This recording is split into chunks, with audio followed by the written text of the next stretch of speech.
We are live. They have issued a no-fly zone around Chad Daybells' house. This is something that we're going to begin to see happening around every case that happens. There are new laws being passed that sheriff's officers, sheriff's departments, before sheriff's departments, they had no way to control the air. During the Patrick Frazee case, when they issued a warrant for Patrick Frazee and they were doing a walk around with Crystal Lee Kinney, I flew my drone right over Patrick Frazee's house. At that time, when I was flying the drone, I got surrounded by the cops, and the cops were like hammering me about stuff. And why I was flying my drone. Now, understand that I knew all the cops. I knew the commander that came up and talked to me. I had talked to these guys about drones before. They knew my situation and they knew all the things that I had in place to fly my drones. And so when they came up and said, "Hey, you can't fly your drone over where they're doing this investigation," I politely told the officer, "You do not govern the air." And that's a true statement. In other words, there is no laws that the sheriff can enforce in the airspace in which is governed by the FAA. Even if someone were to fly a drone into the no-fly zone where they have issued over Chad Daybell's house, it would not be the sheriff who would be making the arrest. It wouldn't be the sheriff handing out the citation. It would be the FAA sending their investigators in and handing out the citation. Now, the sheriff may find the drone pilot, detain him, tell him to bring the drone down, but the reason why it wouldn't be the sheriff like slapping handcuffs on the dude is because he's flying a drone.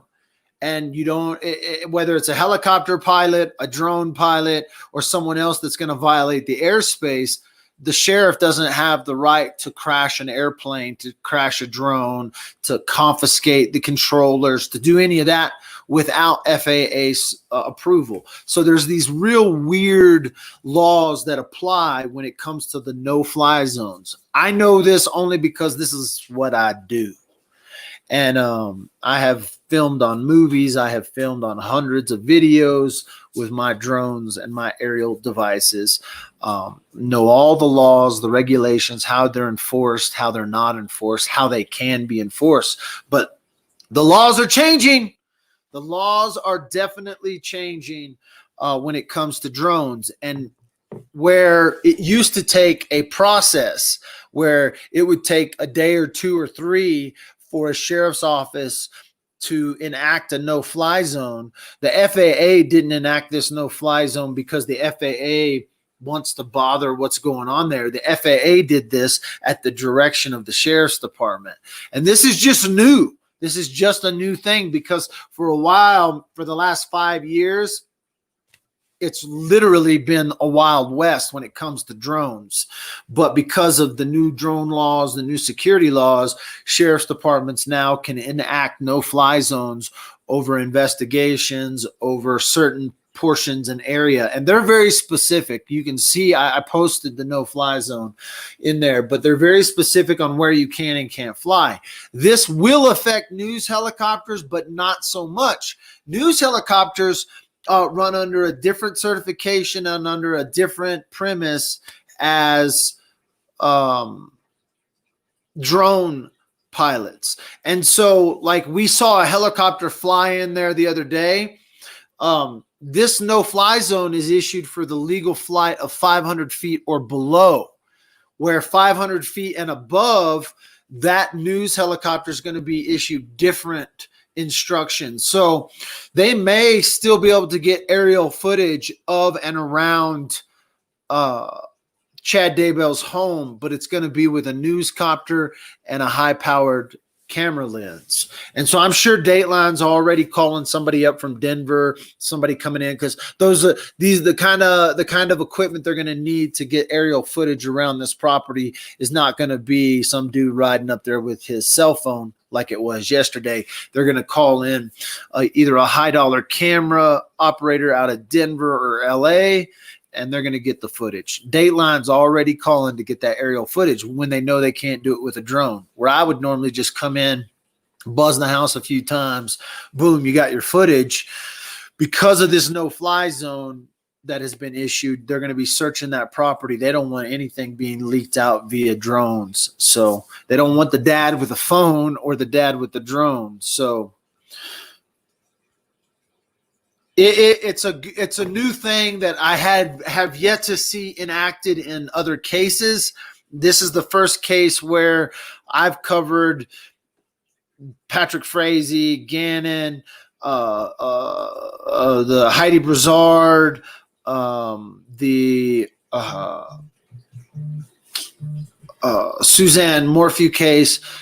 They hadn't issued any no-fly zones, even over the area they were searching. Hey, you're live with Dad with a phone.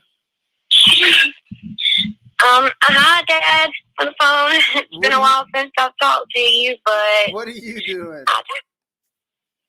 I just wanted to share something that I heard, and to me it sounds very, very reasonable. Now, again, this is from the grapevine, from someone who says that they have attended some of Chad Daybells' seminars in the past. Okay. So what did you hear through the grapevine? Where we see what grapevine you're picking from. Okay. Well, this lady says that anyone that Chad Daybell said was a demon, or not a demon, I'm sorry, a zombie, or who had went dark, but mainly the zombie part, would like, she says whenever he said that he would go to and head into his portal, he would supposedly say this prayer or whatever, and it would like kill so many of them, right? Well, she says that there's been times that if he was alone with somebody or even a group of people, that she thinks that he has killed them, and she doesn't know what he's done with them, but she thinks that they should search every one of his properties because she thinks he's been doing this for a while. No doubt. They could definitely be. Definitely could be a scenario where he has a pile of bodies in his backyard. This is not past the realm of that, because we know the story, right? We've seen the bodies that we can identify that have piled up around him. And so, no, there's no doubt that there could be more people buried in his backyard. Yeah, and she also says that she thinks that if law enforcement, if you're listening, check any property this man has ever lived at, because the way that this lady made it sound is like he's a serial killer, and he takes it into his own hands if he thinks he can get away with it. Or honestly, I don't even think, the way she kind of put it, it didn't even matter to him if he got away with it or not, because he thinks he's doing the work of the Lord. But that is so not the work of the Lord, Yeah, but this is nothing new. I mean, this is like the modern day Charles Manson, right? This is the modern day. Exactly. No, this is the same thing. He's had multiple wives. He kills his wives. He gets another wife. He does whatever. He's writing these books. I mean, he fits. Let's just put it this way. He fits the obvious markers of a serial killer. Like, even that's the obvious shit. He definitely does. Yeah. My husband actually said that by the time this is over with, and of course it's going to be a long process because they are going slow, and I'm glad for that. I know a lot of people hope they go faster, but at the end of the day, the slower you go, the more information and the more tedious you can be at getting what you need to get and have a concrete case. Well, yeah, absolutely, for the benefit. This man Chad Daybell may go down in history as more than any of the other serial killers we've ever heard about. Well, yeah, because of the press, right? Because of the modern day we live in. I mean, he's definitely going to be in the same categories as the Bundys, the Mansons, these super guys that went to the top of the list, the serial killers, especially if it's been a Bonnie and Clyde kind of thing for the last couple of years, where it's been the both of them, it's even sicker, Yeah, and I mean, both of these, I don't, to me, it doesn't matter which. I mean, it does matter.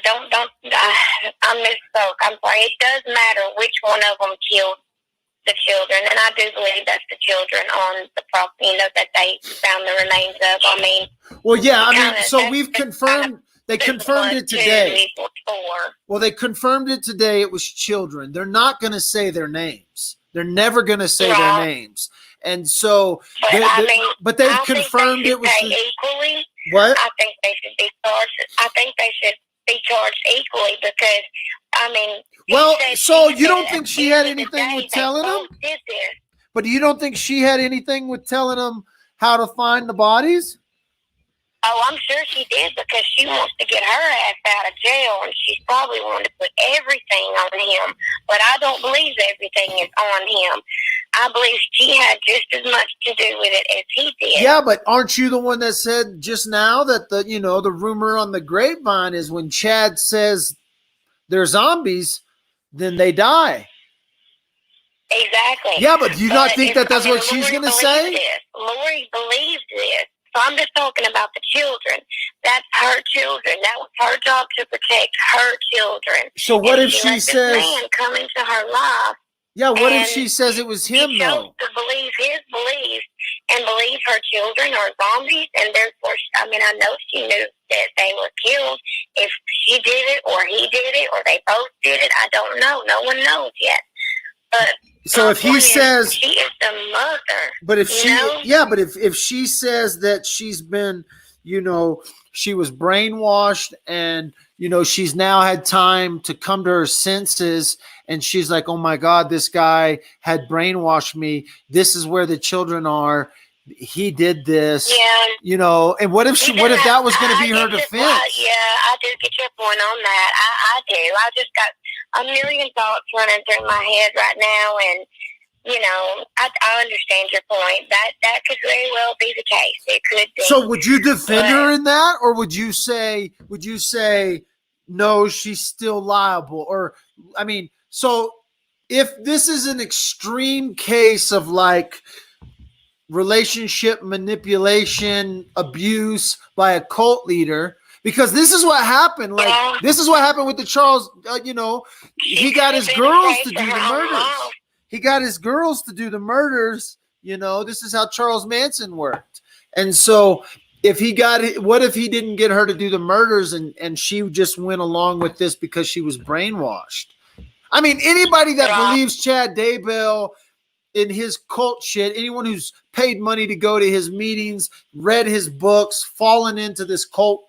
I don't know if he's like, I don't know where he falls in a cult leader. Like, did he have 100 followers? Did he have 144,000 followers? Well, I mean, so if it was just like, oh, he sold some books and he had this little cult thing, he obviously was making some money off it, and so again, brainwashed, fallen into this. Is that an excuse? I mean, we'll see. Yeah.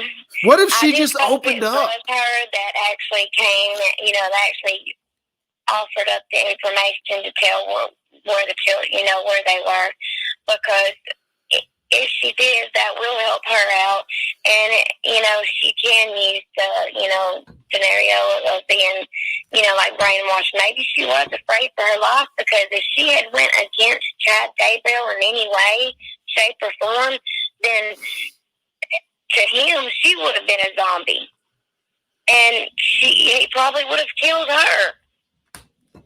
Well, I mean, so ultimately, like, there's a lot of deaths It feels surrounding so her. weird to say There's the a lot word of death. zombie, by the way, I can't believe that we live in a world where we have to say that about a person. There's a lot of death around her as well. So, you know, her brother, her husband, you know, so the whole thing Well, I guess stinks. what gets me is she was attracted to Chad Daybell, had this big crush on him before she ever met him, because she had all his books, she had read all his books, and she had the same beliefs that he had. Now, yes, there was more that he, you know, went into more detail in after they got together, of course. But that's the reason she was attracted to him to begin with before she ever met him, was because she believed the same things that she had read in his books and what he said at his seminars.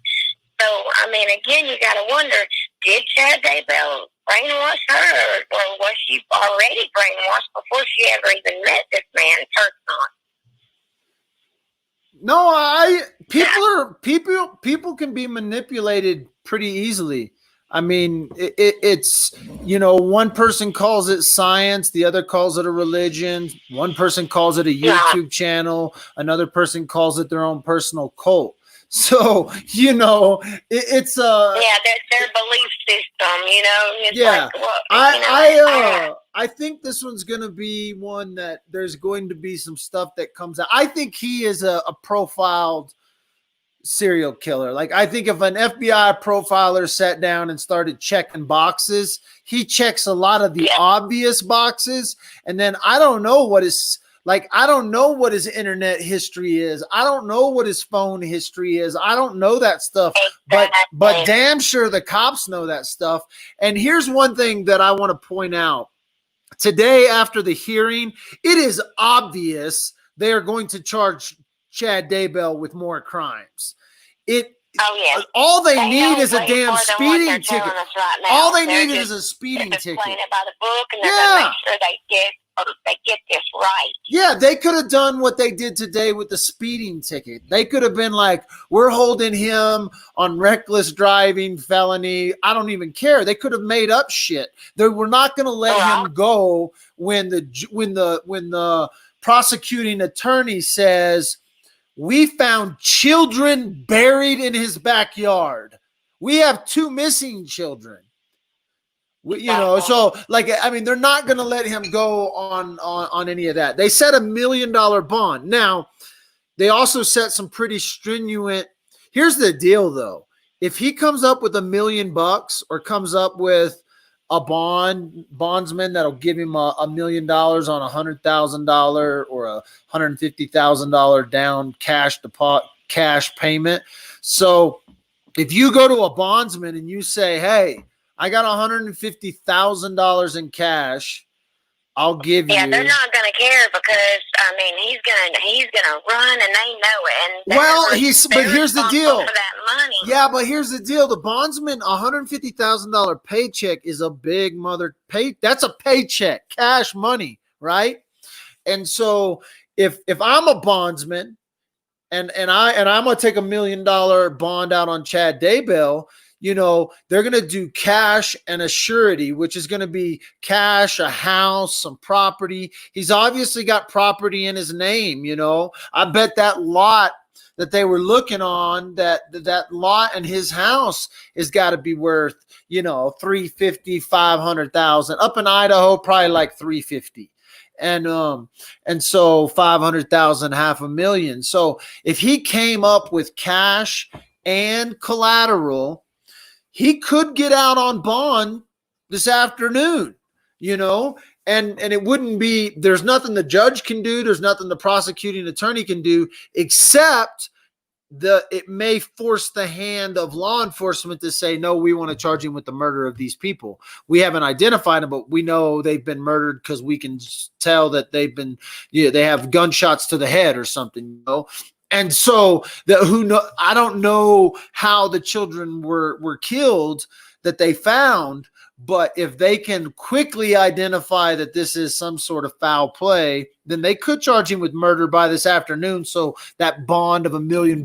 What would be great? What would be the classic thing if the law enforcement wanted to play like this, the most classic way, they would let him bond out. In other words, he comes up with $150,000, $1 million in collateral, right? He bonds him. He pays the bail bondsman. The bail bondsman comes down there, bails him out. As soon as that bail bondsman paperwork goes through and they release him, then they rearrest him. So he loses the $150,000 right away. He's back in jail on the charges that he's facing still, but then they add murder charges. So then they would make him literally lose that $150,000 if the bail bondsman collected that, because the bail bondsman would have still put up that bond. It would have gone through all that shit. So that would be the classic thing to do, law enforcement, if you're going to do it. So anyway, hey, thanks for calling. If you're still here, my phone died. Oh, I lost you, Tennessee. I lost you. I'm sorry. Alabama. I know who you are. But the classic thing would be let him out on the bond. Let him out on the bond that he's got.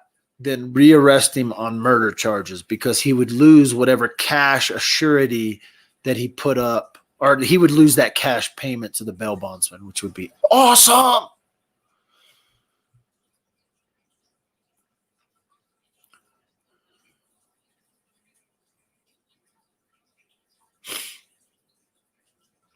I think that the bodies, one, were probably identifiable pretty quickly. It's been months. It very, very easily could have been,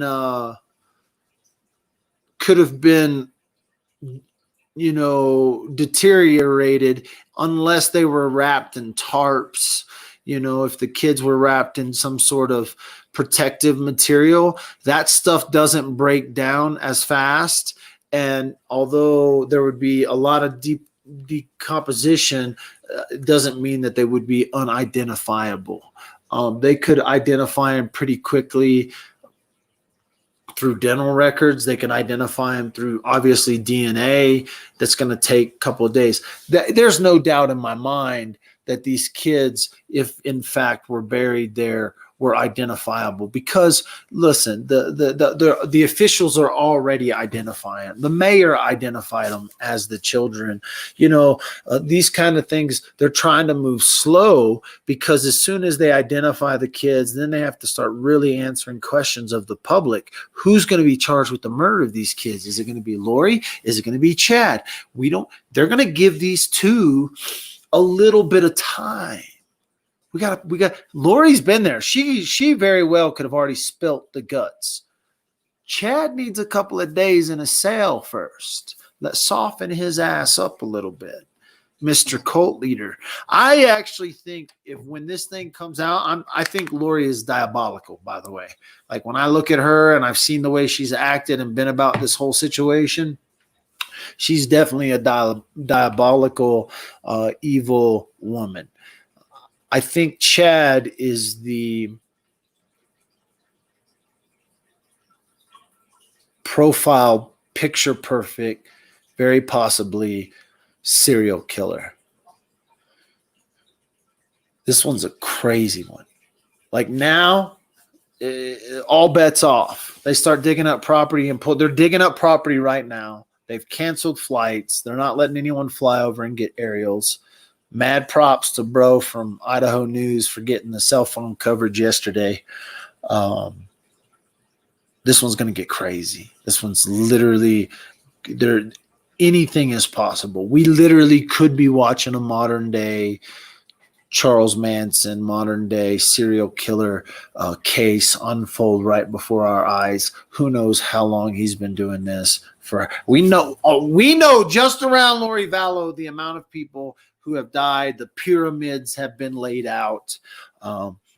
Chad Daybells very well could be the top of that pyramid. So I'm out. Thanks for watching Dad with a Phone. These short little snippets, drone footage, probably more news coming. My phone is dead. Crap's been blowing up all day. Hopefully I got a guest coming on later tonight. We'll talk to you guys later.